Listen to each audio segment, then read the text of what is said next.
andito ngayon ako sa aking tanim na malunggay at ipapakita ko sa inyo guys kung gaano kadami niyang binigay na blessing na bunga. At ito ay masarap sa pakbet, sa dinding, basta masarap to siya guys.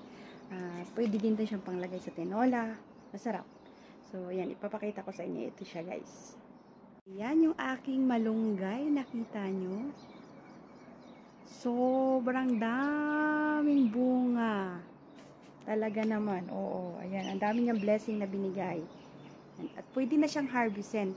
Kahapon, yung gardener dito sa kabila, pinutol yung isang sanga kasi pumasok na sa kanila. Ang daming bunga.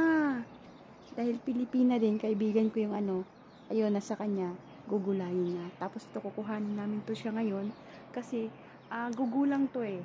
So, ayan. Ang lalaki niya guys, oh. Pero pwede siyang gulayin. Masarap yan yung buto niya. Napakasarap, masustansyang malunggay. So, ngayon ang gagawin ko guys, puputulin ko lahat ng sanga para mag-usbong siya ng panibago. Para magbago siya kasi matanda na lahat eh.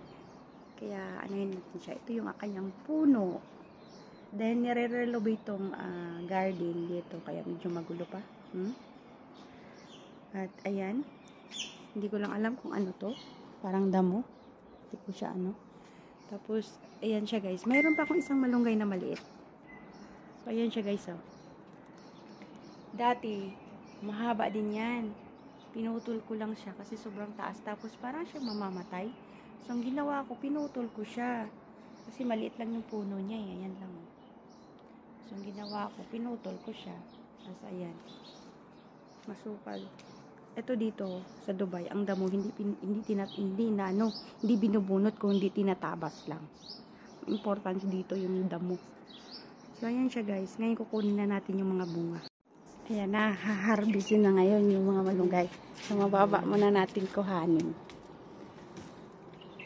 Putulin lang natin to lahat. Ayan siya guys. Oh. Sarap nito. Ayan pa lang yan ha. Ayan, una pa lang yan. Tingnan yan. Kadami yan. Yan si Ate Mel guys. Ngayong tulong sa akin. Sa kami rin nakakain ito eh. Masarap siya guys. Ang malunggay. Walang sarap.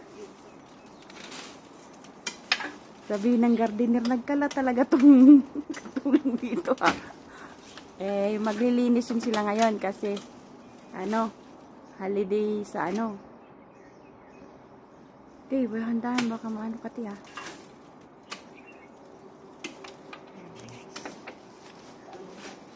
Ayan na guys, nakalbo na. At ito na siya ngayon. Ayan.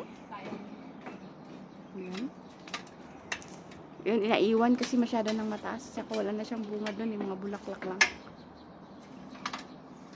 Kaya, ayan. Tanggalin na namin yung bunga nito. Ayan guys, nag-harvest na. Ang dami-daming bunga. Ang napakasarap nito. Ayan. Ay, mahal to guys pag binibenta. Mahal dito. Mahal ang bunga na to. Kahit sa Pilipinas nga, mahal to eh. Diba? Ito ang napaka-masustansya to kaysa sa mga dahon. Kasi bunga na talaga siya.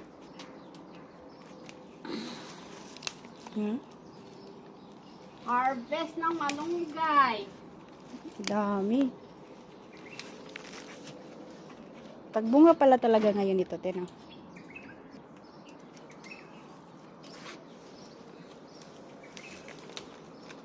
Sino kayang may gusto? Saan grabe, makain ba natin? Dalhin mo to, tito. Pupunta ka ba ng lalabas ka ba, te? Hindi? Ako pupunta. Sa tuwa. Hindi nga ako. Gusto ko sanang pumunta ng Saklan eh. Ngayon? Oo. Ayan na siya guys. Tingnan niyo kung gaano kadami. Oo. Grabing dami. Pwede pa to siya. Kasi malambot pa siya. Babalatan mo lang to. Ang sarap. Ang dami. So ayan na nga guys ang malunggay. Paklitin. Ay, masarap. Ay, nangalaglag. Sobrang dami. So ayan siya guys. Ayan. Sharing. Wala namang iba kami maanuhan ito. Sino may gustong malunggay? Sige, kuha lang. Walang kayo. Mahal dito to. Pag binibili. Ito, freeze. Hindi lang namin nga alam kung sinong may gusto eh. So, ngayon, luluto kami ng pakbet. Sarap, di ba? Malunggay. Dito sa Dubai lang yan. Thank you for watching, everyone. Please subscribe my YouTube channel, Riz Venus, at paki-like na lang at comment. Ayan, guys. Thank you so much. Bye, everyone. So, ganyan siya kadami. Nakuha namin. Diba, ang dami? Ayan, ang dami niya talaga, guys.